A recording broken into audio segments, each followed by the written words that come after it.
পাকিস্তানের পররাষ্ট্রমন্ত্রী ইসহাকদার বাংলাদেশ ছেড়ে চলে গেছেন। পাকিস্তানে তিনি ফিরেছেন বা বাংলাদেশ থেকে রওনা দিয়েছেন। যাবার আগে তিনি বলেছেন যে বাংলাদেশ পাকিস্তান সম্পর্কে নতুন গতির সঞ্চার হবে অবশ্যই। আবার এমন গতি পাবে না যেটা মানে ভারত পাকিস্তান সম্পর্কের একটা আমূল পরিবর্তন হবে, যে একেবারে ভারত আউট আর পাকিস্তান ইন, এটা হবে না।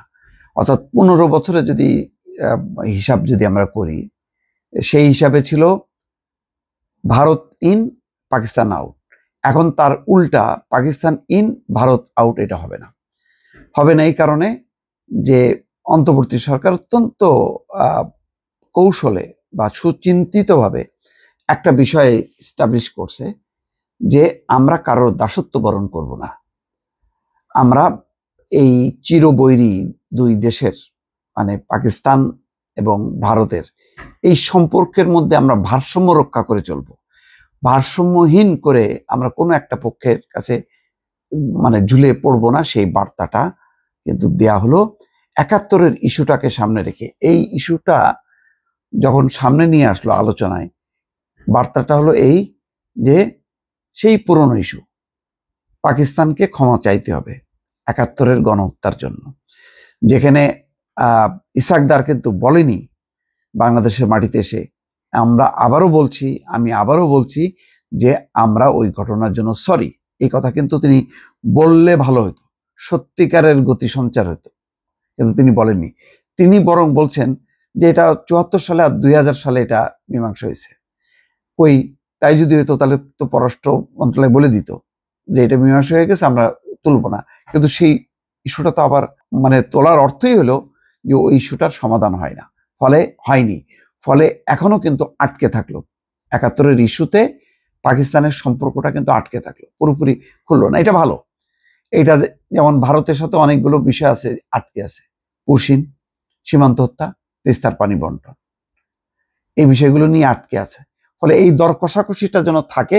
দর কষাকষির অর্থ হলো এই যে আমি আবার মানে ব্ল্যাকআউট করব না, কোনো দেশকে ব্ল্যাকআউট করব না। আমরা আমাদের দাবিটা থাকবে, সম্পর্কও থাকবে। এই ভারসাম্যটা যদি আমরা বজায় রাখতে পারি তাহলে একটা ইউনিক বিষয় হবে। গত 15 বছরে বাংলাদেশের পররাষ্ট্র নীতি বলে ছিল না, এটা ছিল ভারত নীতি।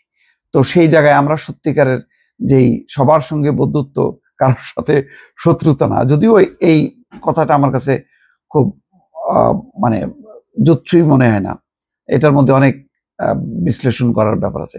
সবার সাথে বন্ধুত্ব, কারোর শত্রু মানেটা কি?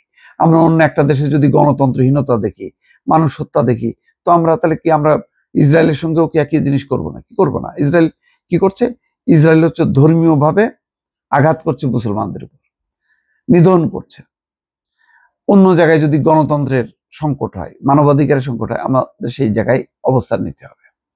তো সুতরাং সবার সঙ্গে বন্ধুত্ব, এটা একটা ওভারঅল বলা যায় যে আমরা কোনো নির্দিষ্ট দেশের সাথে না। সেটা কিন্তু ডক্টর মোহাম্মদ ইউনূস বলছে যে পাকিস্তান সহ সব দেশকে আমরা সার্কের আওতায় আবার গতি নিয়ে আসতে চাই, সম্পর্কের একটা গতি। তো এইটা গতি আলাদা আলাদা হবে না, ভারতের সাথে পাকিস্তানের সাথে আলাদা আলাদা গতি হবে না, গতি হইতে হবে সামগ্রিকভাবে। এটা যদি আমরা নিয়ে আসতে পারি তাহলে আর এই যে আমাদের এই ভারত প্রেমী আর পাকিস্তান প্রেমী এদের মধ্যে একটা ভারসাম্য তৈরি করা যাবে। নতুবা ওই ভারত প্রেমী যারা, তারা পাকিস্তানকে দেখতে পারবে না, পাকিস্তান প্রেমীরা ভারত দেখতে পারবে না। এই ফাঁকে, এই ফাটা বাসা যাতে আমরা না আটকাই। তো যাই হোক, উনি ৩৪ ঘন্টার এই বাংলাদেশ সফরকে অত্যন্ত ফলপ্রসূ বলছেন। তার দৃঢ় বিশ্বাস যে এই সফর বাংলাদেশ পাকিস্তান সম্পর্কে নতুন গতি সঞ্চার হবে, আরো সফর বিনিময় সহ বিভিন্ন ক্ষেত্রে পারস্পরিক সহযোগিতা বাড়বে। এটা ঠিক।